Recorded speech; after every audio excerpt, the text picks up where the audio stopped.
another bang. All them having cars now, with your bag it up. Light up my scars with a sweet one, please. Someone flips me a bag it up. So, it's another one. It's another one, yeah. It's a full strand, yeah. Oh, it's another one.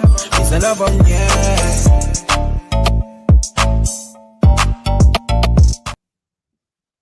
What's going on, people? Welcome back to another episode of the Stay Within Show, presented to you by iBoxingHub in association with our sponsors, D-Rock Clothing. It's been a minute, but we're back and we've got a good guest with us as well. But before we speak to our favorite guest, we have a man that has no face. No face, no case. My face is swell up. Pause if applicable. Man, you see dental issues, yeah. To this day, I might have to have a word with my parents as to why they didn't push me to become a dentist, because my goodness, they are making bank off of my pain. And that is why I'm not on screen, because my jaw is hurting. Pause. Hey, listen. Do what you need to do in the festive season. That's all I'm gonna say. Whoa, no. I feel like I'm watching the Diddy documentary again. Like, Whoa. We're not doing that. Sugar Ray, what? Who knows? Exactly. Let's chill out. Sweet boy. Stay calm. Let's chill out. I said, look, he ain't made an appearance in a hot sec. Because I was even gonna say this guy's not even a guest. And he ain't made an appearance in a hot sec, and already he's on smoke. And considering the fact that before we even told him what the topics were, this guy has smoke for certain people. But I'll leave you to introduce the rest of us. Listen, there's no real introduction to do with Ashanti. We know Ashanti. We know how smart the man is. Welcome back into the show, man. How are we? Very well. Thank you so much for having me, Ray. Unfortunate about the tooth pain. The only other pain I can compare it to is either of you ever had back pain, like when you strain your back or do something and you just can't. Those two pains are just terrible. So I hope that the dentist isn't scamming you too much and that by the weekend you're feeling a bit better. I need them hard drugs, no coke, but I'll be a quick £200. 45 minutes later, you'll be fine. That I don't want to spend it. I mean, the dentist cost you £200. That's I don't listen. They were adding up my you know when you see them adding up things that you need to do whilst they're still doing checks. Yeah. Then he stopped for a bit and said, "Oh crap, no, that's our old prices." He added another 20, and I was just like, "Wow." He said the budget isn't worth it. Shout out to the chancellor. It has to be. Yeah, we move. Let's talk quick boxing. The topic that's been everywhere on social: Ben Shalom, Eddie Hearn. So I'm just gonna put it out there. I thought this was a bit of fun at the start, when everyone gets at Ben Shalom and stuff. But like when I see them both, it's like fine, you can work together. But I genuinely feel they dislike each other. And I've got some thoughts on it, but I'll go to Ray. Go to Ashanti first. What's your thoughts on this? Like, have you enjoyed what you're seeing online? I'm absolutely loving it. I texted Ray last week. I think he has a new nickname that he's earned. Shaleezy. He is on smoke. I love it because I think I don't want to be too personal about Eddie, but I can say this from experience. I have enough friends and acquaintances that are like this. Unfortunately, he is an entitled, spoiled, posh boy, and he has all the banter in the world for everyone. Do you remember when he was calling Shelley Finkel, Shirley Winkle, and, bants for everyone? And what he's really good at is, I won't talk about it, and then gives you a sly dig into the side of your ribs and then kind of moves on and, everything's all fine.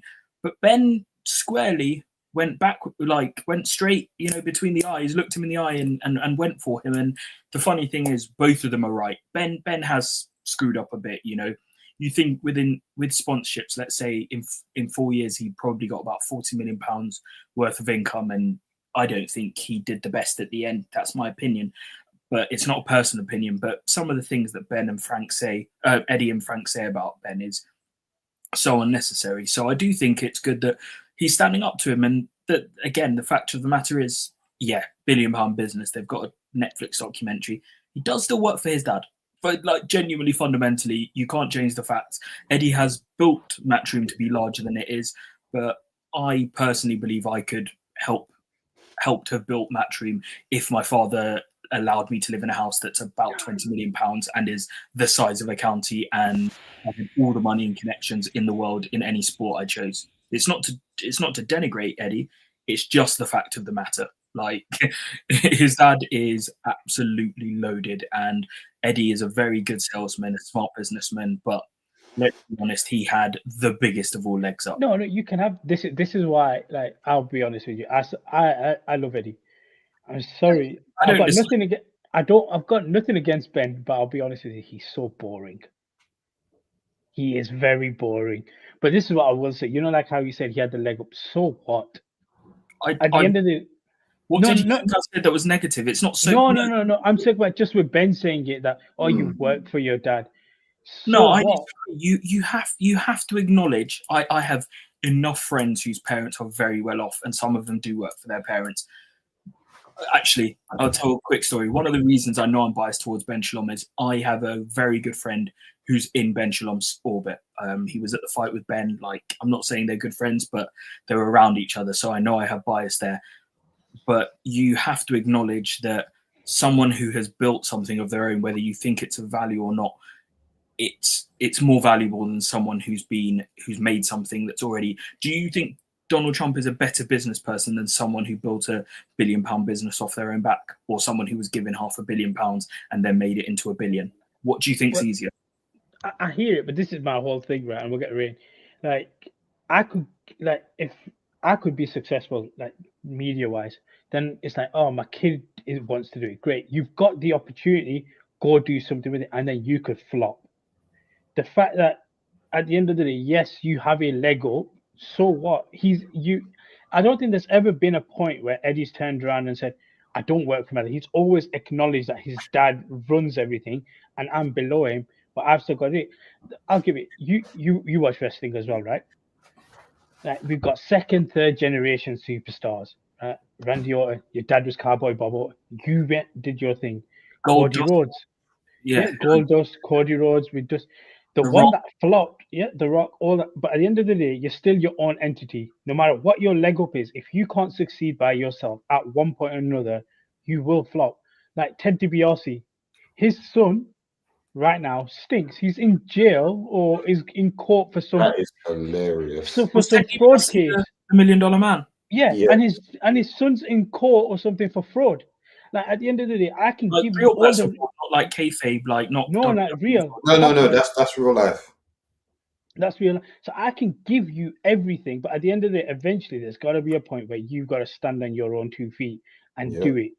Can I add to that though? I agree with the premise, but the reason why it's slightly more different with Eddie than your comparison with wrestling or almost any other thing is when you are in business and your father has all the connections and the backing, and you already have. He doesn't have a supply chain, but if your father owns a clothing business and you set one up, you're already going to have connections in factories and supply chain. And that's why it's much easier for Eddie, because his father already had the connections at BT or whatever it was called back then, at Sky Sports, already had contracts with like 3 or 4 other sports, already knew PR people, already knew people that are agents, probably knew people at arenas. So the infrastructure for Eddie to be successful had already been set up. That's why it's different to other things. What you're saying is right. It's the same as football. Just because your dad might help you get into an academy doesn't mean you're going to be any good at football. But it's different for Eddie because when it is business we're talking about, and you don't have to go to a bank to borrow money if you wanted to have your own venture, you don't have any of those worries. You can take much bigger risks, and all of the people already want to work with you because they know that if they do you a favor or help you with something early on or give you a blight, that Barry might return that favor in the future. That's why it's different. And again, Eddie's unbelievable. It's not denigration. It genuinely is the fact of the matter. And again, it's personal to me. One of my best friends, his parents own care homes. He's now a property developer and he's doing very well. And I always remind him, I'm always like, yeah, no, you're doing unbelievably, but all of the financing comes from your parents. And as great as you're doing, just 98% of this population do not have the access to cash and to support and mentoring that he has. So he is in the perfect position to be successful, and he's being very successful. But you cannot compare that to a person who might have been a builder and then built a house and sold it and flipped it and then, you know, made that house into 10 houses and now has a portfolio of 50 houses that he rents out or she rents out, or a block of flats, because that is entirely self-made. That is just spit and sawdust. That is just hard work. There is no equivalence. There is no comparison. I will say one thing, but Ray, what's your thoughts on this beforehand? I was gonna say, this is why I'm on Eddie's side of things when it comes to this. Excuse me. One thing I like about Eddie is that he's self-aware. Now, please don't take that out of context, because I know he's done many things that are hypocritical. Everyone's a hypocrite. I also don't like how he's been going on with Haney of late, because it's very nasty and giving off ex-girlfriend. However, what I will give Eddie credit for, like Abbas alluded to earlier, having a leg up isn't always a guarantee for your child going out there and grafting like they do. With Eddie, he's got enough self-awareness, which I like about him, where he goes, guess what? I'm absolutely a silver spoon child. This guy, he never, I think I would have more disregard for Eddie if he was to, you know, when you've met people in life when it's like they've had a leg up and they keep on acting like they've never had a leg up. Whereas what I like about Eddie is like, no, he's just like, I've absolutely had a leg up. Now, what I've taken Matchroom from, well, Matchroom boxing, shall I say, because the dart side, if I remember the doc correctly, his father still runs a lot of the other divisions. The darts and the snooker bits, but boxing's all yours. PDC, is that what they call it?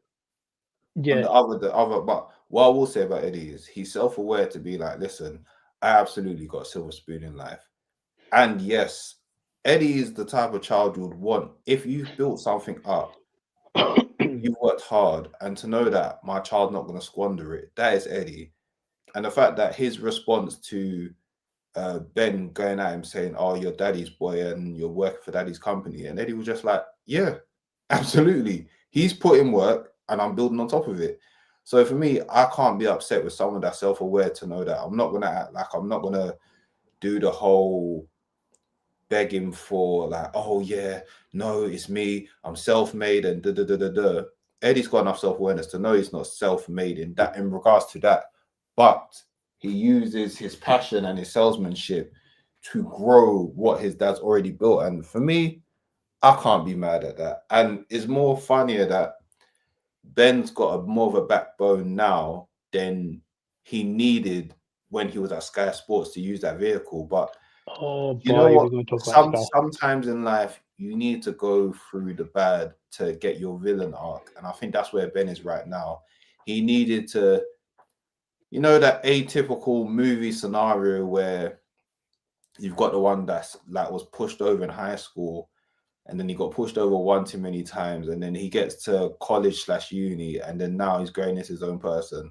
And I think that's where Ben's at now. He's taken some L's, you know, had to lose some of his stable, which I think will be a blessing in disguise. And he's rebuilding, and now he's rebuilding with, you know, a bit of vim. He's built. And side note, yeah, I know Ben keeps on going on Eddie to say he's privileged. What is Ben's background? Because he isn't exactly 0 to 100. From what I recall and what I've heard, he's also, you know, got a few legs up. It may not be as high as Eddie's leg, pause, but I've heard that Ben's had a few legs up. So that's all I'm saying. I'd say Ben's in the top, you know, 5 to 10%, but Eddie is in the like. I'm not trying to hear too much from. I have one question to ask though. Do you think, or until the last few years, do you think that Barry was involved with the boxing business behind the scenes, or do you think Eddie's been running it on his own for, you know, 8-10 years, however long? No one does anything solely on their own, but I do believe Eddie's been a driving force, and he's taken it upon himself to use the resources to the maximum of what his dad provided him. And for that, I can't fault him. And like I said, for the fact that Eddie is never afraid to admit, like, yes, I'm daddy's boy, and yes, I got a silver spoon. And would you rather have Eddie or, you know, Chavez Jr.? Yeah, I think for me, I think Eddie's probably ran the operational side, but it's probably that thing of, okay, we had a show on Saturday, right? On Monday, I'll go speak to the boss and let him know what's happening. Keeps him in the loop, but he probably says to him, listen, you're old. Like, I think the doc alluded to him, Barry's got health issues, and you do your thing, focus on the sports that, you know, at the end of the day, they're a bit more laid back. And I've got the boxing side of things sorted. I think for me, one of the best things though is, and unfortunately, Ben won't live this down because he did cock it up, was the fact that you got given Sky Sports, whatever happened, you got given it, and you made them turn away from boxing. Like when you say that line to him, there isn't a way out of it. Then you see somewhat of an exodus of fighters. Like literally, Caroline Dubois decided, I'm going to sign with MVP today. And I hope she beats up Baumgartner, but carry on. Vidal Riley left tradition and went and signed with Misfits under the pro regime thing. Again, another thing that's on DAZN as well. Caroline Dubois is going to be Netflix, DAZN, wherever she's going to be, all behind some form of subscription thing. And I think that for me is a massive cock up. Like the fact that TNT didn't decide then, you know what, we're going to bring you on as well. You single-handedly had another network on TV that could have picked you up. There's zero competition and nobody wanted you. Can I add one thing? Of course, you're correct. And this is not even about Ben. This is just about kind of the sports media landscape. There is a context to it. I have to agree. If Ben had done better, maybe Sky would have stuck around. But between TNT and Sky Sports, they are radically altering their sports portfolio and sports properties. It's not just Ben. Did you see TNT, I think, just lost the rugby? I think ITV might be getting it. So there is a lot of shifting because people are streaming through, through dodgy. I can't, like, losing the rugby might be a blessing in disguise, but that's a conversation for another day. I was just trying to add the context. There's sports that would be on there normally. I think TNT also just lost Europa League, maybe again to ITV. Yeah, to Paramount, and it's all shifted. Yeah, it's all gone. So do you see? I'm not even defending Ben. This is more just even if that had happened to Eddie. This is my point. The sports landscape is massively shifting, and some companies are losing revenue, or they've got new parent companies, and also are having to shift and look at what's really, really important to them. Basically, is Champions League still TNT? Oh, not It's Champions League still TNT. To Paramount from 27. I think that's going to Paramount, and I think Europa League and Conference League might be going to ITV. What is the UK equivalent of Paramount? Sorry, what is the UK equivalent of Paramount? No, I think Paramount in the UK. Yeah. It is an app. It's an American company, but we have it. It actually, I know this is a boxing stream, but it looks amazing. They have some, from the trailers I've seen, some really good, like, big time American shows that they were doing a deal where it's usually £8, and for 6 months you can get it for £4 a month. And I think they've got a show with Sylvester Stallone in that's meant to be really good, and Helen Mirren, and another one with Pierce Brosnan. So that's how they get you off the zone. Yeah, well, that's why. 100%. 100%. But I take those deals up and then I leave. Honestly, I did it with the Apple because I've got an Apple phone. They were like, oh, it's £2-3 for 3 months. I was like, oh, cool. I'll catch up on some Apple shows. And then when you get the alert through, you're like, cancel. Yeah, I'll cancel that one. But like for me, I do think that just because of what the eyeball test will look, like obviously you've broken it down in a lot more detail, but if you're just a casual and you see that comment pop up, you're already like, okay, 2-0 Eddie Hearn already, and we've not even started. Like, this is my thing. Club and you were dating a beautiful girl, and then a year later you bumped into her with her new boyfriend, and he was like, well, you were with her, you bug it out. There might be context to it. You can be like, oh, well, this happened and I moved abroad. Everyone would go, yeah, no, that's all good, mate, but you were with her. And also, I have a thing. I cannot trust a man where I don't know what your date of birth is. That is hilarious. Ashanti, get your phone out right now. Google Benn Shalom. Go on his Wikipedia page. Okay. I mean, I kind of know how old he is, so. No, just go on his Wikipedia page and tell me if you can find his date of birth. Is this like a thing? Like he's just like not on the internet? Just let me know. Oh yeah, that's quite funny. I want to see your citizenship now. I'm sorry, like you have what I'm calling Abbas is going with a Donald Trump tip. I didn't even know. You have what I call the Pakistani date of birth, 1/1/1945. It makes no sense. How do you mean not know if you're 29 or 30? You're born in 1995. Mine's 27th of April 95. I have a date of birth. Where's yours? It's just an age. He's just like it's just an age, and it's even in the middle. We don't know if you're 29 or 30. Like, how does that make sense? Well, then how can we trust Donald Trump or Bojo? Because Bojo doesn't tell us how many children he's got. So he got prime minister. So. If I speak, they'll say I've spoken. But let's keep it boxing politics now. But yeah, I do like what's happening. But I'll be also honest. I just think sometimes, and again, Ben's new into it, so he's going to put into the fire, and he probably doesn't know how to react. Like sometimes, some of the comments I see is like, "Well, I don't have 15 YouTubers that are under my payroll." I promise you, nobody's under Eddie's payroll. Guess what? Eddie just gives us a little bit more time than you do, because he does. I'm sorry, Ben Shalom, your fighters. I don't know if it's a you thing where you don't allow them to speak or what it is. It's very difficult to get an interview from a Ben Shalom fighter, let alone Ben Shalom sometimes. And Eubank Ben, I appreciate you said that you were doing some kind of pay-per-view deal behind the scenes. That's one of your marquee events, and you turned up at the press conference where we've had a week of events prior to that. So you don't help yourself sometimes as well. Let's be real. Eubank was never a boxer. Oh no, he wasn't. Boxer was just the vehicle for Eubank to use, and Eubank basically said, "Listen, you lot can make money off of me.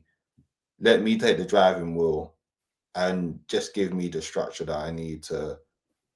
Basically, he used the infrastructure. It's kind of like music when there's artists that they may not sign a major label deal, but they'll sign a distribution deal instead. That's what Chris Eubank basically done. He goes, "Yo, you guys are my distributors.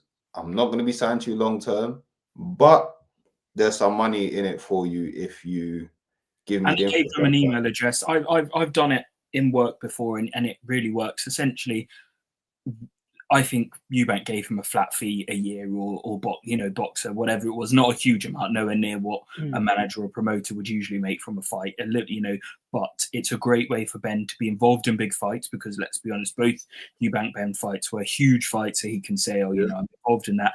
And when he had the Sky contract, it was a magnet. Lots of companies do it, football agencies, whatever. If you've got Raheem Sterling, it allows you to, it makes it far more likely you can sign someone who's in the Man City Academy, because you can go, I'm with Raheem, look at the work I've done for him, you should come with me, I can do this for you. And I think that's very clear with Boxer. That's what you could have done with Eubank Jr. You're like, oh, you're in the middleweight division. Oh, look at what we're doing with Chris. We can get you in for sparring with him, or we can get you up the rankings, and then we can get you on his undercard. It's a well thought out play that works in so many industries and has been done. So yeah, but I thought it was a very good deal for Ben. But yeah, his personal and brand PR for Boxer at times is shocking, because I think he just doesn't get the game sometimes. He thinks too much about like the business, but unfortunately, boxing isn't purely just, it's not accountancy. Yeah. It's not a business where it's like, oh, well, this was my P&L this year, or I made that much profit. Part of it is your character, is your pizzazz, it is your on-screen persona, it's Instagram. It is, some of that stuff really matters to people. Yeah. But the other thing I'll say is I need to keep my mouth shut, because I have an opinion on the YouTubers, and I don't think that they're paid by Eddie, but like everything in life, when you need access, I would love to be paid by Eddie. I'm just going to put it out there, Eddie. Abbas, are you really being that ignorant that you don't think that someone who is that powerful, why don't they ask him any interesting questions then? I genuinely, every interview, have 20 questions. Yeah, because everything's clicked. Because basically, this is what happens. You'll go There's no real journalism. No, you'll go there, you'll be in the scrum, you'll get like 2 or 3 questions about it, and then it's like, right, okay, what can we get that clicks? What can I get from you in 30 seconds that will work on Instagram, that I can put on a shorts, that can be my title, and here you go.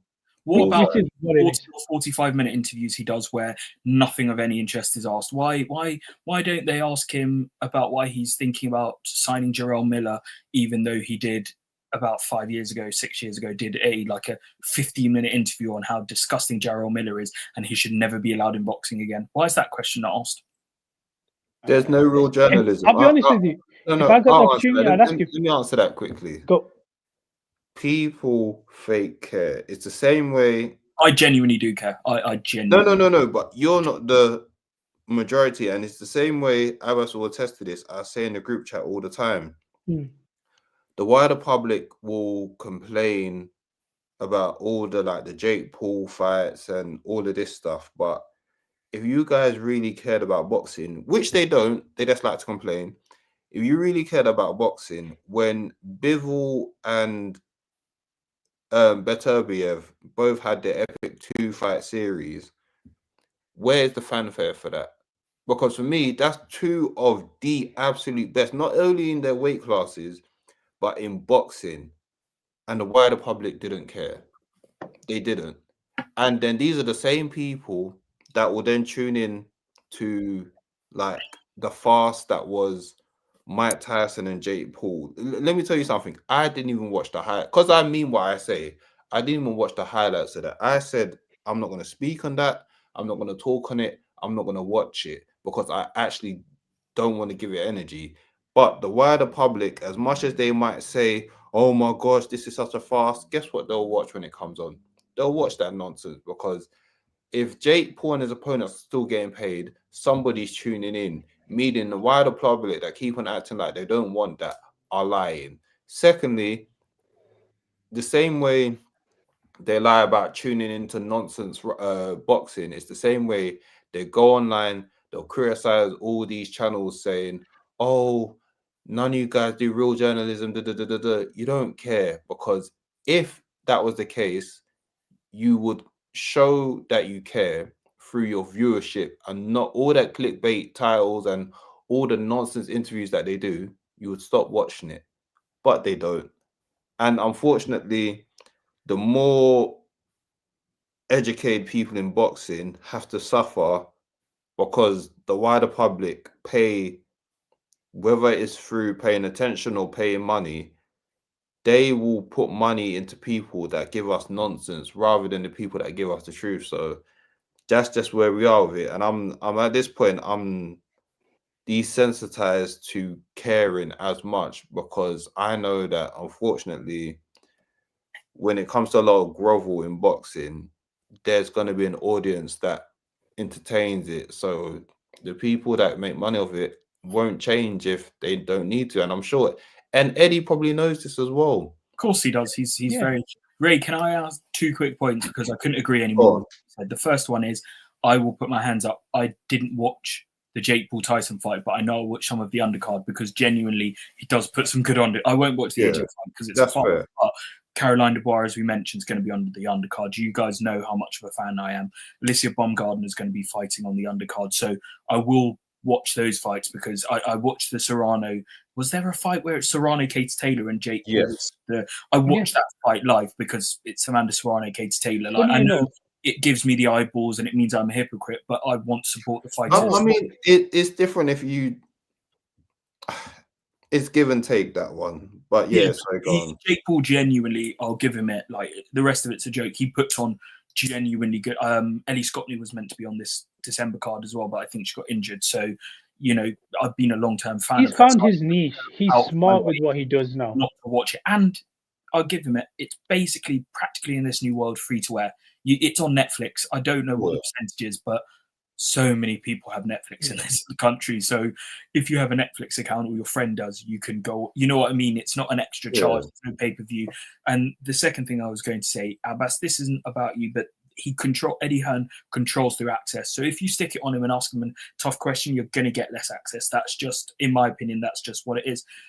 If you want, next time you speak to him, ask him why he called Johnny Fisher one of the best prospects he's ever seen, and that he thought he was going to the top, and what's changed between now and then, and what's happened with Johnny that means that he's unlikely to be the prospect that he thought he was. Whoa. Let's not do that. Was he maybe not telling the truth? A promoter? No, I'll be honest. Be a promoter. This is that's why when people try to put that against Eddie, I don't like that because because we have to live in some kind of reality. You should promote, but I don't need to be told that someone is the best one of the best fighters, because we've all got eyes. It embarrasses me. No, but I'll be very honest with you, right? And this is not me sticking up for him, even though it sounds like I'm sticking up for him more than I do with Fury. I genuinely think he would turn around and say, well, he's been beat. And we've seen the performances, and that's fine. Like, he does what he needs to do, but maybe he doesn't go to the level we thought he could do. I genuinely think, because like Ray said, he has a level of awareness where he's not going to come across as stupid. He's been watching boxing for 15 years, and he thought that Johnny Fisher was one of the best. Like Ray said, you've got to promote at the start of an area level. You got to promote your boxer. You do, but we have to. We should be able to. Like at the end, Ray, you should be agreeing with me, because everything you said about how the wider fan base will believe in, watch farces, and then will moan about it. We should also be able to say you should promote, but you don't need. Ben Shalom's an idiot for saying Jamie TKV is one of the best inside fighters he's seen. Like, it's cool to promote, but can we live in some kind of reality? But I think Eddie is in a reality about Johnny Fisher. He called him one of the best prospects in the world. Yeah. There's a thin line. I think there's a thin line between straight up lying and selling for the sake of selling. Yeah, and promoting. I think that's what it is. Do you know what it is as well? I think it's because I come from the world of MMA, and I've seen years of Dana absolutely doing his fighters dirty and not giving them the leg up when they needed to. Sometimes it's refreshing seeing someone like Eddie, especially like if you take Top Rank, for example, and I've said this about Top Rank so many times. Top Rank knows how to groom great fighters. They don't know how to make stars. And their biggest offense has always been you don't know how to take your stars to the next level. Whether it was Shakur, Bob Arum, where he tried to tell us that Bud wasn't a star. Bud is an absolute star, and he didn't have to switch up his character to be that star. You just you know what it was funny with Bud? One little period with Eddie Hearn, and it was like Bud had a personality that we didn't know about. Absolutely. I think so. Bud in the Madrimov lead up, that competitive edge that he has, I think Eddie helped, even though Eddie wasn't even his direct promoter, but Eddie helped show people this is Bud's natural character. The whole like doing the darts, and then I think Eddie was in Mayweather's gym when Bud was there, and he was giving it the big one and everything. There's that level of promotion that we haven't seen from people in a long time, and it doesn't mean that Eddie's off the hook of some of the sins that he has. But what I will say is, it's refreshing to see promoters promote. True. And can I ask one final question? Who's more interesting to watch fight, Devin Haney or Sky Nicholson? Yo, I'm not throwing shots at Sky Nicholson like that. No, it wasn't a shot. It's a genuine question. No, because you're trying to set me up, and I know where this is coming from. And shout out my boy Haney, because that's always been a guy who I've openly had support for. So Devin deserves to be castigated for being a boring fighter, but I'm saying but remember I alluded to that at the beginning. Eddie he's promoting acting like an ex, a bit erect with how he's dealt with Devin Haney. That's why I said Eddie is not without sin, and I called him out at the beginning because I don't like how he's gone on with Devin Haney. However, Devin Haney's. Oh, sorry, let you go first. No, go ahead. I was going to say Devin Haney at this point is an independent fighter that promoters attach their name to, rather than the other way around. Yeah. And at the end of the day, Canelo's the same. Canelo, in some way, is an independent fighter. Yes, he may sign promotional contracts with people for 2-3 fights, like he has with Turkey right now. But at its true form, Canelo's independent, and you're attaching your name to him. Eddie's just not attached to Devin Haney. The moment he is, I promise you right now, 3-time undisputed, or what, you know what I mean. The only thing I didn't like, I feel like if you don't want to promote someone as much because they're not working with you no more, I understand that. The only reason I didn't like what Eddie's doing is because you're going out of your way to slander him. If it was a case of, because even he done the same with Canelo a bit, where it's just like when he was working with Canelo, he was hyping him up. When he stopped working with Canelo, he didn't hype him up as much. But that case, I understand, because it's just like, I'm promoting you no more. I don't need to hype you up as much. I will say with Canelo, the one thing he does stay consistent with Canelo that he respects is the fact that Canelo will tell you in person, sorry, the money's better for me somewhere else. I'm going, thank you for your time. He's not going to snake you. And Eddie's Canelo's been... bigger than the system. He's the anomaly, not the So rule. that's what I mean. So the fact that Eddie's consistent with saying, he goes, that's what I don't mind. He's not going to snake me. He's going to tell me, your money's not good. That money's better. I'm going there. Yeah, and Devin did exactly the same. I vividly remember Devin doing exactly the same, because I think it was for the two Kambosos fights. Yeah, whoever it was that was promoting Kambosos didn't really want Eddie involved, so Devin. Top rank. Oh, top rank. No, but even this is why I say what Eddie is doing is more shameful, because when Devin had to go to top rank, one, he asked for Eddie's blessing and Eddie gave it to him. And two, he said straight after that, once this deal is done, I will go back to Matchroom. Yeah. And they kept their word. That's why I think they're finding it even more insulting, because it's just like, we genuinely stuck with you after I went to, I had to leave to become undisputed, because obviously, like you said, Top Rank made a conscious effort not to work with Eddie. And then he said, after I get this belt, I'll come back to you guys. And then obviously there was the whole, I forgot what fight it was. There was a fight in the UK when Devin came down, and then Eddie felt like the way he demanded tickets were a bit rude, which... Oh, yes, I know what you're about. do agree with Eddie. I do agree with Eddie. There was a time when the way Devin spoke to him was a bit like, rah, that's a bit mad. How do you speak to a promoter like that? But I think it was like, didn't Devin come in last minute and then he just told Eddie, yo, get me tickets? And it's just like, and this is why I did agree with Eddie, where Eddie was just like, who the F are you talking to about get me tickets last minute? And credit to Devin, he then, well, to be fair, it might have been a blessing in disguise for Devin, because then he then got his own direct communication link with Turkey, and Turkey gave him tickets. I think it might have been AJ Dubois. Yeah. I feel like I'm just leaning on that, because Devin's not coming to the UK unless it's a big event, realistically. Yeah. And I can't lie, that time I was on Eddie's side, because Devin was given off of like that whole spoil.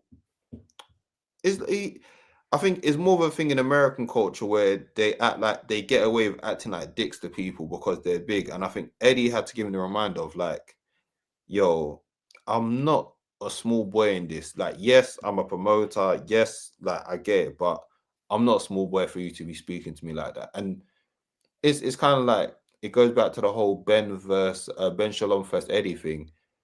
Unfortunately, there's some big fighters that can speak to Ben Shalom like that. But I think Eddie had to remind Devin in that situation, I'm not a Ben Shalom type guy. You ain't speaking to me anyhow just because you're a big fighter. And I feel like that's where the communication started breaking down a bit, because that's what I'm saying. There's both sides that's committed sins, even though Eddie of most of recent has acted like a bit of Rex, but we can go from there. Wait, I've seen a quick comment from Ra. Yeah. Ra, I'm not on camera because dental issues and my face is swelling up. And then and he goes, yes, but Eddie isn't open with his fighters always, is he? He goes to them rather than tell them you're not good enough or you don't sell enough. Yeah, that is business. It is what it is. Tough luck. I won't even say it's business. It's just promoters are nasty people, and you should never get too comfortable. So shout out Chris Eubank see, that's another one. Chris Eubank, his dad gave him the game, and the way Eubank's managed his career, yes, there's places where he could have done better, but one thing Chris has always done well, and I'm sure it's because of the help of his dad, was he's never been in contracts where he's been binded and not being able to go out. He's always been in a situation where I need to know who his lawyer is. This one, financially, he got paid, but he cooked his body on this contract. Oh no! Yeah, the like, what's the word I'm looking for? The circumstances that he fought for wasn't worth it, and you know, people tried to make Senior look like he was the madman, and as eccentric as he was, Senior was right the whole time. He goes, "Yo." He knew the whole script. He knew the whole script. He knew it, and 20 the fact million that, quid, I'd do a lot for 20 million pounds. And the saddest thing about it is I was so upset when Eubank Jr. lost the second fight. I think he genuinely would do the same. If he knew the outcome and what would happen to his body, I think he loves money so much he would still take the 10 million. I do truly, because the guy has said on many occasions he don't care for boxing like that. It's for money. He said it himself. Like, I remember one time he was just like, "Yo, I watch UFC more than boxing, and I just want to get paid so me and Neymar can go hang in Vegas and play poker." Hey, listen, I hear it. Just quickly, we'll go over fighters: Bosch, Chinese, Johnny Fisher, Boss shoulder. and Fraser Clark. Two guys, like, right now, I genuinely don't know where they go. Like, what's your Fraser Clark? I don't know. I want to say he's super unlucky in a way, because you get that win against Dave Allen, and then that decision against Wardley. If it goes your way, potentially your career trajectory is on a different level. Because if you look at Wardley, he's a world champion, right? Your career trajectory could have gone the other way.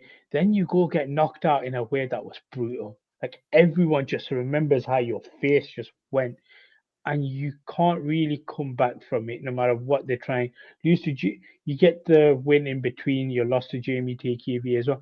Just quickly on Fraser Clark right now, is the experiment over? Ray, do you want me to take this, or would you like to? I will say this quickly before. Is it when they fight at the Olympics? Yeah, it's under Great Britain or /UK.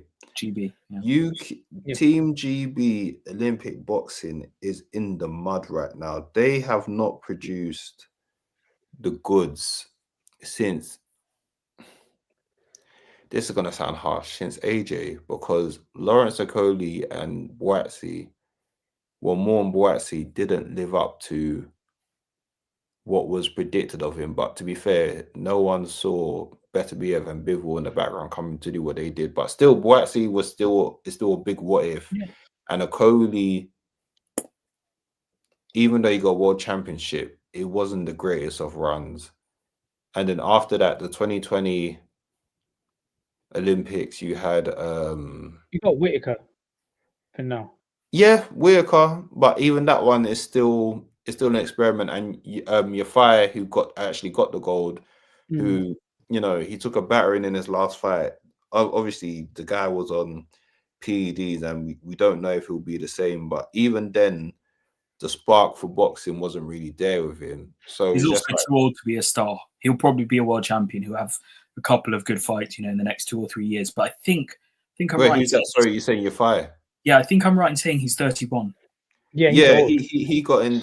If I'm not wrong, Sonny was younger than him when they fought. I'm a very small man. We're all small men. That's crazy. 31 being small at 31 in terms of boxing is very different to being a cruiserweight at 31. Oh, like, yeah. The lightweight class is full of you're largely done by 30. Like your peak is probably at by 30. So he will start sliding soon, because the way he fights as well, you know, in GB. Listen, even though the guy got done on PEDs, that last fight hurt me, because he was ready to. He had the fighter's heart and the dog in him to go out on his shield, and I was watching that. Just like, I was either one thing, I was just like, please, Eddie, I know this ain't right to say, but please let the fix be in, because like, either, you know, have a word with the ringside doctor to stop the fight because of the cut. But that was a gruesome fight to watch,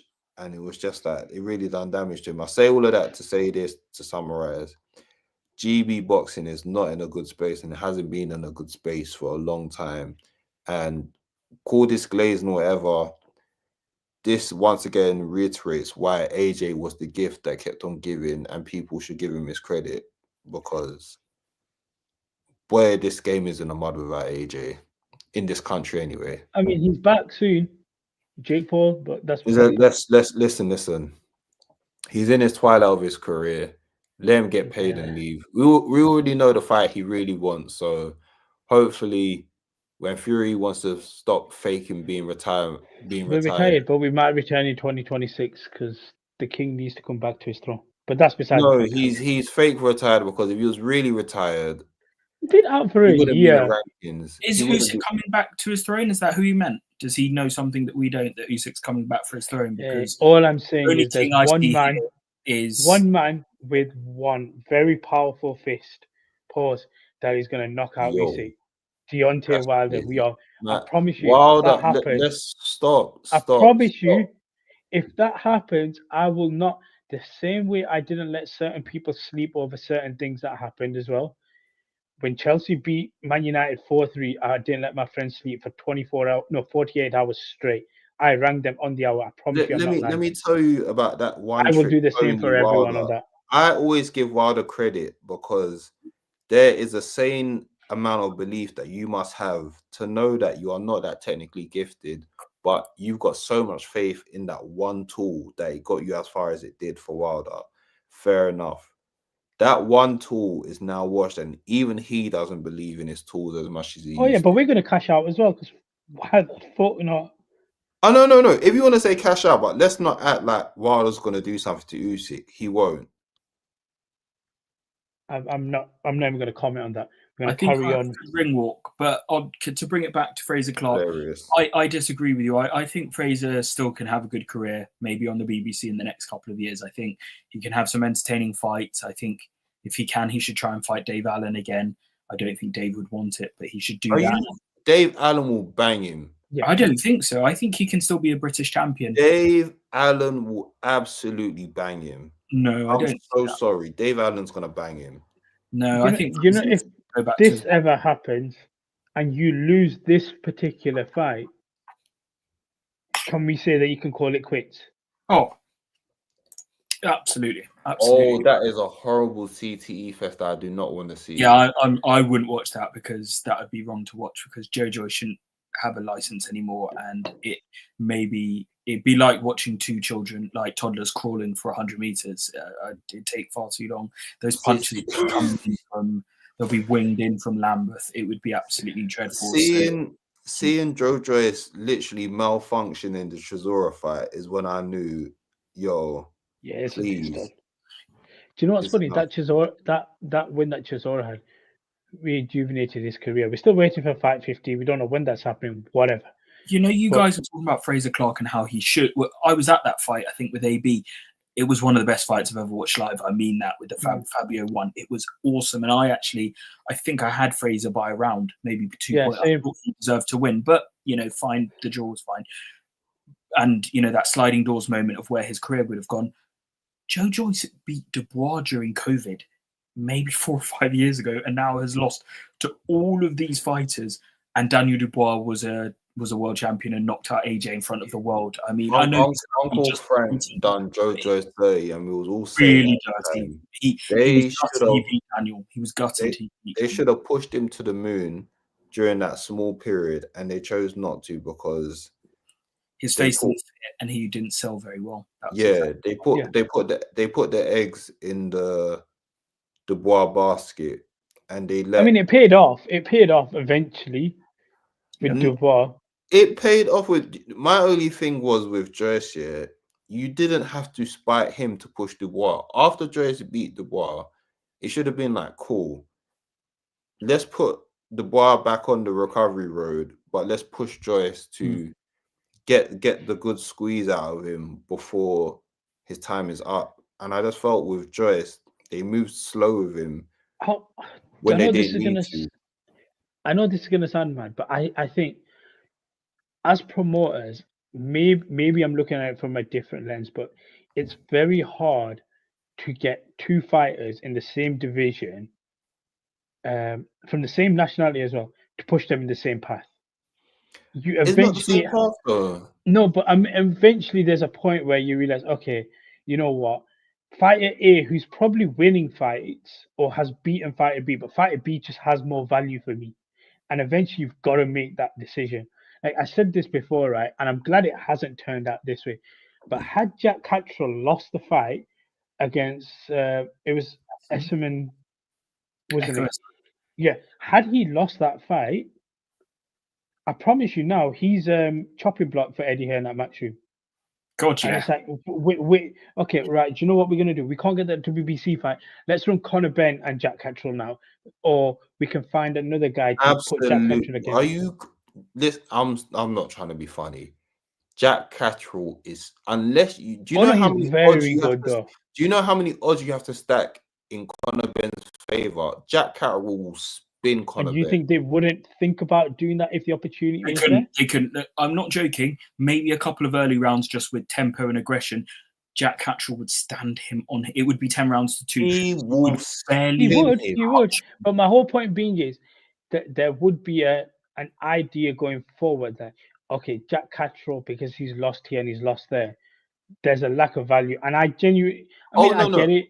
I agree with that part. I'm just the only part I disagree with. If Eddie tried to get rid of Catterall, putting him against Benn would be the biggest mistake, because Catterall,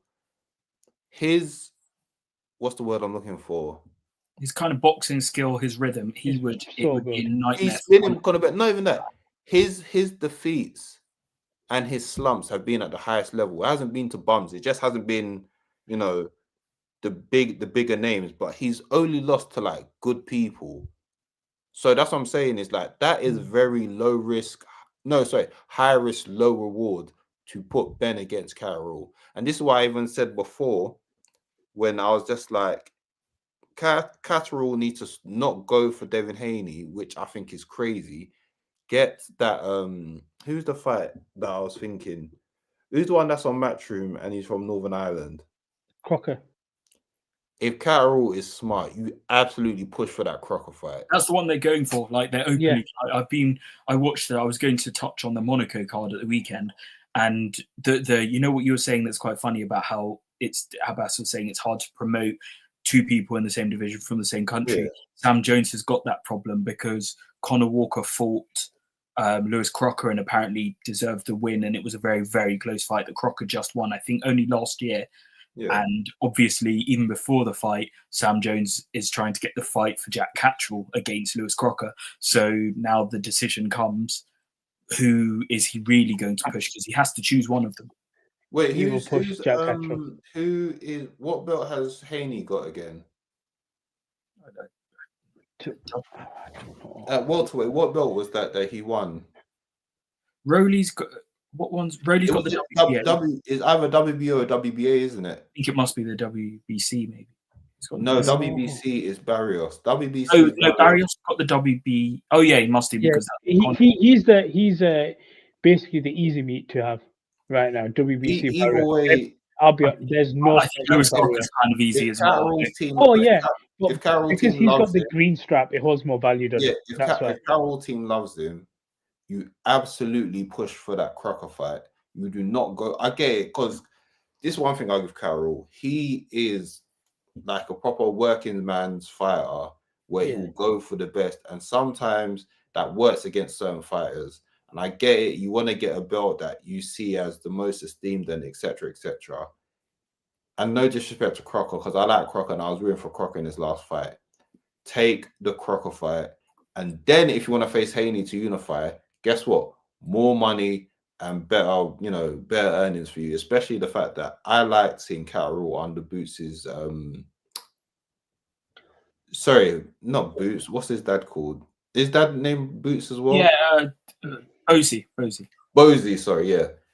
It seemed Catterall under Bozy's tutelage, there's a certain spitefulness and ruthlessness that he has now, where it's just like, wow, that's crazy. If I'm Billy Nelson and Crocker, I am staying a million miles away from Jack Catterall, because even if the fight sells well, he'll probably lose and the fight would be awful. If Crocker was to fight another kind of big puncher and, blood and guts, and the fans might love it and you might get a rematch. Again, Catterall will probably win like 9-3, but it will be a ball fest. And I don't know if it will be a ball. I don't know. Look how he faced. I know, but I don't know. He came and he put on a show, or He if put on a show against on Efferman. fight, I still need to see more. But yeah, I still would stay away from him. He's a good fighter. He's not a great sale. You know what I mean? Like, there's a lot of, again, I think of him. The other person I think in the Who Needs Him club is Sean McComb. I think he's a really, really good fighter. And if I were a manager, I'd just be like, what are we going to get from fighting this guy? He doesn't. I feel like Carroll has a bit more to his name than the other guys you're watching. That's why I'm saying Crocker's in that weird situation where it's just like, you've got the fanfare, but you're still not the biggest name. So I don't think Catterall is a name where you can really look down upon. I still feel like Carroll still has, for Crocker's position anyway. Funnily enough, Carroll might be the only sexiest name that comes for him.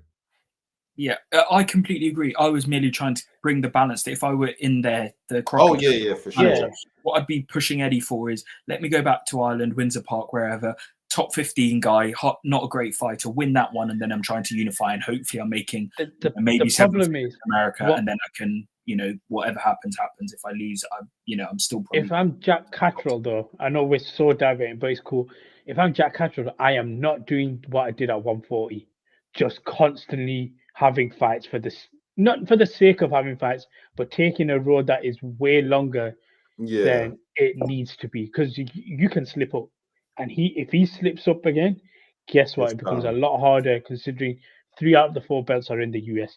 But just quickly talking about the US before we wrap up, I like this guy, but what does he have to do to get a win? Lamont Roach, he got another draw again against Cruz and Pitbull Cruz. I mean, don't get me wrong. When I didn't mind Isaac Cruz. I've gone off it. He's somewhat. Can I say he's a bit of a one-trick pony? Like, you kind of know what you're gonna get with him. Advanced forward fighter will probably look a lot more painful and will hurt you. But then guess what? You can outbox the man for 9 out of 12 rounds. Is he just getting the short end of the stick now at this point? You didn't get the Gervonta Davis fight. For me, sensational ducker. And somehow I'm very glad now that his fans are turning on him now as well. Like, Tank fans are finally realized, this man ducks. The fact that we got Shakur and Tio, like, none of them guys are ducking. I know Ray has his issues with Tio, but at the end of the day, the man still gets fights made. What does Lamont Roach have to do now? Does he have to just move away from these guys to try to get a decision?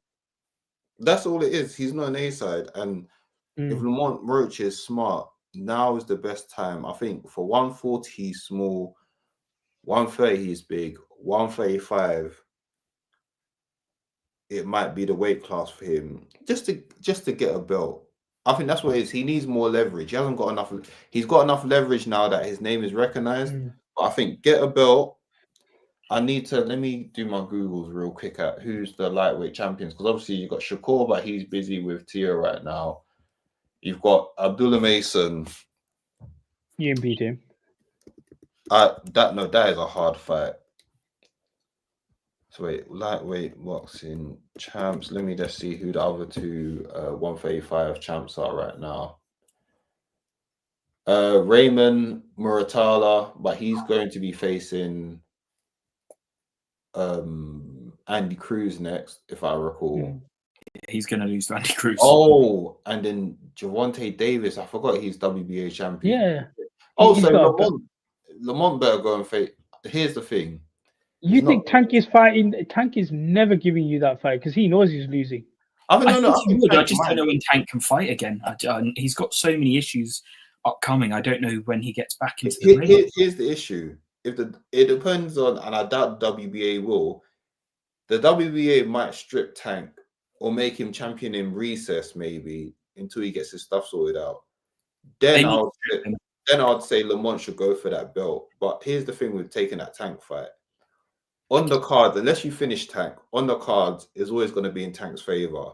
So then it's on Lamont of, if you want to take the money fight, it comes at the risk of knowing there's an inevitable L that you will take. So do you want the money or do you want the leverage? If you want the leverage, then see, this is where it's techie as well, because unless Shakur stays at 140 after he wins against Tio, you know what I'm about to say. WBC belt will be very tricky if Shakur wants to keep that belt. So if anything, he better be watching that Tio fight, praying that Shakur stays up. If Shakur does stay up, go for that WBC belt right away. If Shakur stays up at 140. If Shakur stays, then it'll just be another fight you'll take, but it'll be another money fight, but it's not in your favor. He needs more what's the word I used? I need to start reading books here. My vocab is on the low.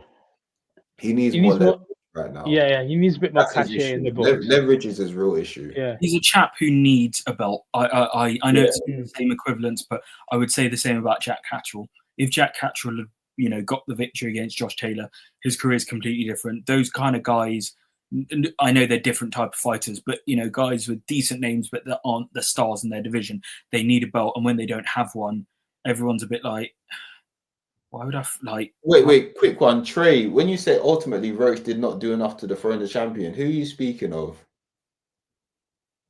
I think he's talking about Gervonta. He must be, but that we all saw the robbery in that. So let's what did Gervonta do? Did he just like try to?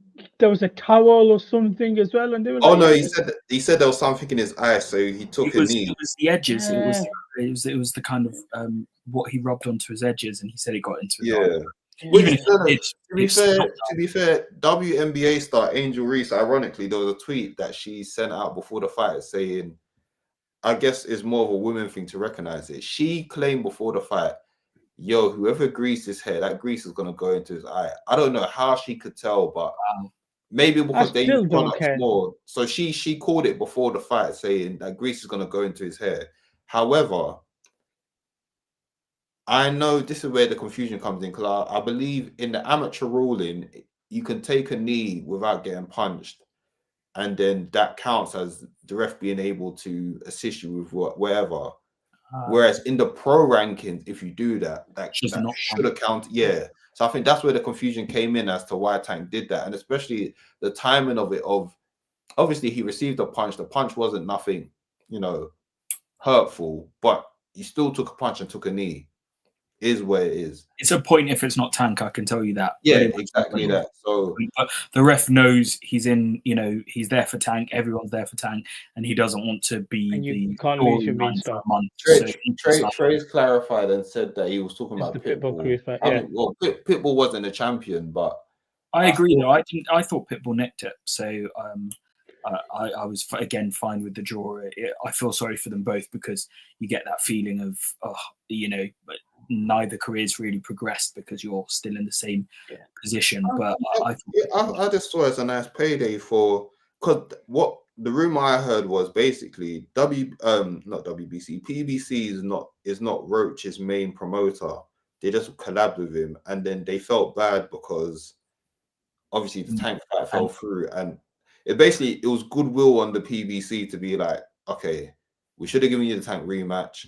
He's obviously, he ducked the rematch to face Jake Paul, and then obviously he's now effed up. So I think that was PBC's way of saying, and a winnable fight. They didn't come in with an absolute. You know, it's like you can win this, and you're going to get paid pretty well and move on. So yeah, I can see that kind of being. But I think because he was a big lightweight, because he was a big 130-pounder, I think Lamont Rowe probably thought, I can go up to 140, and I think now is the realization of your small 140-pounder. 135, I think for him is a good weight class. You've got the frame for it. I'm sure 140 he probably likes it because he doesn't have to cut as much weight. But then the issue with that is the other people at 140 are naturally bigger. And another issue is Pitbull's not even one of the bigger 140-pounders. So if his size is giving you a bit, he's just got a stockish frame. But he's tiny. He's so small. Yeah. But I'm saying size-wise, he's not the biggest frame. So I think 135 will be his best bet. The only issue is against Tank, you're behind the 8 ball of Tank being a big A side. If Shakur decides to leave after winning against Tio, which I think he should be praying for, go for the WBC belt immediately. And then the other belts, everyone's going to avoid Andy Cruz. Let's be honest. If Andy Cruz wins, people are going to avoid him like the plague. That's basically Ellis Landry, Lara all over again. And then who did the other belt belong to again? Abdullah Mason. Yeah, forget about that one. I just don't think there's money in taking that fight right now. No. That's the honest truth. Final quick thing before we wrap up, because we're going for about an hour. Tomorrow is the first press conference, I believe, with Shakur and Tio. But I'll be very honest with you. Win, lose, or draw, and I'm going to lean more with winning. I would say I can't bet against Shakur until I see Shakur lose. Because at the moment, I can't see anybody beating him. But win, lose, or draw, Shakur stays at 140 for me. And that's where, give it a year, that's where Tank eyes open up and he's like, you know what? Let me make a fight with you at 136. I ain't going to give you 135, so then it's not my weight, but I'll give you 136. Very but nasty. It is, but you know that's what's going to happen. Yeah. What do you not, one, make of the fight? And, like, how do you see it going? Because as much as I've just said, Shakur Stevenson, I believe, wins until I see him lose. And Teofimo Lopez, when the odds are not in your favor and everyone's doubting you, weirdly enough, this man finds a way to win. Lomachenko, I promise you, nobody. I was one of the few, but that was because of Max Kellerman. So then, whatever, that's a different story. But I picked him to beat Lomachenko. I didn't think he would beat Josh Taylor because I thought we'd get some form of Josh Taylor. Taylor was cooked. But I didn't expect Taylor to be cooked at that point. He didn't win that fight. He beat Josh Taylor as well. So again, when you're the underdog, you do actually end up putting out a performance. In this one, yeah, it's your weight class and Shakur's going to be the favorite. Can he pull out another performance in this one? I'll let Ashanti go first before I go on a diatribe. Well, firstly, I think the fight is an awesome fight. I'm so happy it's been made. I think it's two legitimate stars. Quick point from me. Can you name on paper a fighter in the last 10 years who's had two better wins than the ones Tio's got over Josh Taylor and Loma in terms of like what Loma did in the sport, how Josh Taylor was an undisputed world champion and like really well respected, went to America and started putting work in and doing that. So I think he's a man that clearly, a bit like a baseball player or another sports person or an opera singer, on the night, if his mind is right and he's had a good training camp, he can almost beat anyone because he's clearly a person that rises. It's just if his mind is a tiny bit off, whether that's personal life or he can't be bothered to train as hard, whatever the reason may be, he's just a bit off and then he doesn't turn up. I think, was it the Sandor Martin fight? Yeah, when he goes, do I still have it? Yeah, and he won the fight because do I still have it? I don't know. He beat Loma and you're doing that, but I think it's a fantastic fight and I make Shakur the slight favourite, and it's purely what Abbas was saying. You can't go against Shakur, someone with those skills and still so young and fresh and wants to win, will to win. But Tio, I make it like 55-45 in terms of the odds, I think, or 60-40, because Tio is a super live dog. He's going to be a bigger guy, stronger, more athletic, bigger puncher. So, but then you balance it with the ring IQ and the skills and the jab that are on Shakur's side. So I'm just really looking forward to it. I know I've been speaking for a while, but it's a really good fight and I'm just glad it's been made. I hope we continue to get fights that really mean something in divisions and more widely. Go on, Ray, I'll let you have the final words. What I will say is this. Obviously, I'm rooting for Shakur. Now, people will say, oh, but, Tio's got that win over Loma, which I'll never discredit it. However, what I will say is this. That was a Loma that got complacent. Where Shakur is in his career, I can't see him getting complacent with Tio, especially with some of the stuff that Tio said. I think Shakur is on extra high alert to make sure that Tio doesn't beat him. So that's why, for me, unless it's a freak injury, I can't see Shakur allowing Tio to outdo him. Tio's got that Bud-like competitor in him that I feel like he will rise to the occasion even more. I think Tio will push him to a certain level, but I think Shakur will match it and go that bit further. And the issue that's on Tio's side as well, he's also shown sides where he can drop the ball as well if he has a mental lapse. Whereas, like we said, Shakur's not shown that yet. Shakur's shown he's got that elite mentality of he'll rise to the occasion, where Tio, he has shown when he can be the underdog that he'll rise to it, but it's almost like he's got this thing of if he's the favorite, he can't hack being the.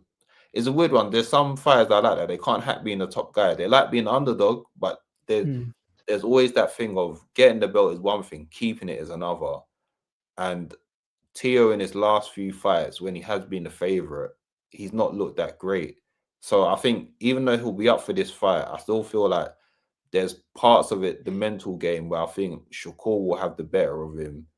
But it'll be interesting to see how Shakur's punch resistant is at this weight class. And given the fact that Shakur wasn't a small lightweight, so I think he might even stay at 140 because I don't think 100% he's staying at 140. There's not too much. There's not, with Tank moving the way he is, it's kind of like Abbas' best friend Benavidez and Canelo situation. Why stay at a weight class where the money fight keeps them trying to run away from you? Move on with your career. Go to 140. Yep. You know, no point going back to 135. At this point, what is there for him at 135? That's There's true. nothing. So The only difference is go to 140, stay there, and then potentially move up to 147 later on. But especially where Shakur is now, there's no point to do a big weight cut. If you can make the weight comfortably, and your stature allows it, stay at 140. So, but you already know me. It's Shakur over Tio, and shout out Eddie Hearn for somehow getting. Somehow representing Shakur in this, and the prodigal son Tio for going back to top rank after he's acted like an absolute wanker to everyone. But this is the thing, right? So talking about that before we wrap up, I did actually say that to Eddie, right? I said to him, right, so what's your involvement in the fight? Right? Because I said, Shakur's not with you anymore. He goes, no. Because, but guess what? We have a contract with DAZN. So because we've got a contract with DAZN, we're putting our face to it as well. That's fair. I think Shakur's also using Matchroom, similar to what we're saying, Chris Eubank using Boxer. You're a distribution deal. I just need you to rep me, to give me my structure. And I feel like they've also discussed many a times. That's what that's what it is. It's like, I'll use you on a short-term basis. Just give me the structure that I need and I'll do the rest. And to be fair, Shakur seems to be very happy with Eddie because he knows that Eddie's gonna again, it goes back to the whole thing of he knows if you're on Eddie's good side, he's gonna promote. So it's just business. Get Eddie to go in there. Listen, be my promoter. I'll be honest with you. The way Eddie promoted Shakur, the fact that he turned around and said to American media, I can't believe you guys don't have this guy as one of your best in the world. If he was in England, he's everywhere. Like he basically just said, America, you stink at promoting your fighters. I mean, he's not lying. And he's not wrong. He's not wrong. But before we wrap up, I've just got to say one thing. This has nothing to do with Benavidez and Canelo. Benavidez had the opportunity. He failed a few drug tests. That's beside the point. But Ashanti, any final words? We absolutely are not doing that. Exactly, we're not. But it's your fault that you started. Wait. Stop right there. Let me grab you by your collar. Benavidez done the crime. And he paid his dues and his time. So listen, at the end of the day, there are certain opportunities when you go to jail, you're not allowed them anyway. And that's an opportunity you are never getting. And you carry on to fight Canelo. No, Canelo ducked him and then he thought he was slick by going for Crawford. But little did he know, Crawford's really about it too. So yeah, that's fine. Respect Crawford. I've never said anything bad about Crawford. Benavidez done the right thing. He moved on with his career, became light heavyweight champion. Then he's now moving on to another ducker, and I hope he beats the F out of Zerdo. And hopefully, let's hope that Benavidez has the balls so that one of the champions, can stop running away from Jai Pataya. No, I hear it. I mean, like I said, sometimes when you do a certain crime, you're not given opportunity to do it as others. Yeah, that's all I'm saying. That's all I'm saying. At the end of the day, At the end of the day, if I robbed a bank and I went back and said apply for that job, We don't want they to ain't hear gonna it. give me a job. They ain't We gonna give me a don't job. want to hear- We do But not it's want true. to hear it. But it's true. They ain't gonna give me a job in a bank if I've robbed it before. And Bro, I've done my time. Nasty work from you, Abbas. That is the worst Tell me if I'm analogy wrong. ever. Because What do you know why it's a nasty analogy? Why? Because boxing is far from an ethical bank. So It doesn't that's matter. why. Neither is money laundering happens as well in banks, but it is what it is. Right. Three Go on, quick Ashanti, things. quickly. Genuinely, firstly, JL Pattaya, scary guy. I think Yeah. did he break the guy? What's he done to the Oh guy's yeah, neck? He's that's in crazy. hospital as well. Yeah, after it. Speedy So- recovery to him. Thoughts and prayers to, is it Yes. Hooson? Sorry for not knowing his name, but I saw that knockout, brutal, and that's kind of stuff happening in rings with gloves on is so scary. But Yeah. I had to add two more names. These are just a couple one-liners. When you were talking about the Olympics, I let it go because I knew I was going to mention her. Congrats to Caroline Dubois for signing up with MVP. I just want to say again, reiterate, I know I've made this point before, Katie Taylor is Irish, so she doesn't count. I think Caroline Dubois is going to be the best women's boxer we've ever had by the end of her career. I truly do believe that. I keep saying it. She's just turned 24. By the time she's 32, 33, I think she's going to have laid waste to so many divisions, and she will be thought of as the best. Alicia Baumgardner, stop ducking. You can't keep on ducking Caroline no more. You got keep the on same calling promoter out. now, Caroline, next summer, maybe another big Jake Paul fight or whatever. I'm really excited that Jake said today or yesterday that apparently Caroline's going to be fighting back in the UK. So I don't know whether he's going to do a deal with Eddie or whether they're going to start putting MVP fights on. We might get Jake Paul in the UK. Oh, I'm spending every penny I've got. Oh, There's you're a rice loser. at home. I shouldn't say it, but you're a There's loser. absolutely rice at home. Jake Paul KSI in the UK. I'm spending every penny in the world. Please stop with the nonsense. I was talking about a real fighter just now. And to add, finally to add, Clarissa Shields fighting Franchon Cruz-Dezern just announced like 2 hours ago in the rematch. Another really big fight. I know I'm a Clarissa Shields stan. If you've got the time, watch her podcast with Shannon Sharp. It was like 2 hours long. I watched it in a few took a few times to come back to it, but it's an amazing interview, and she's just, I know Katie brought the Olympics, made it a pro, so that's completely different in terms of what she did for the sport, but Clarissa's the number one. She's just never going to be beaten, and it's just a marvel to see, and I can't wait to see what the next couple of years hold for her. I hear it. Right, we're going to wrap up. This has been a podcast, the way Shannon Sharp's podcast are, they run. But now, I Ashanti genuinely appreciate your time and stuff. Ray, didn't see your face the entire show, so I can't even tell by your facial expressions. Where's he gone? He's just disconnected on us. But no, Ashanti, genuinely appreciate your time, and we will probably do another one where we do a full year wrap up. So we're going to need you on for that as well, and we're going to send out the list for everything as well for that. As always, guys, like, share, subscribe, and we're signing out. Peace. It's another bang. All the Muslim cars now, with your bag it up. Light up my card with a sweet one bliss. Someone flips me a bag it up. So, it's another one. It's another one, yeah. It's a full strand, yeah. Oh, it's another one. It's another one, yeah.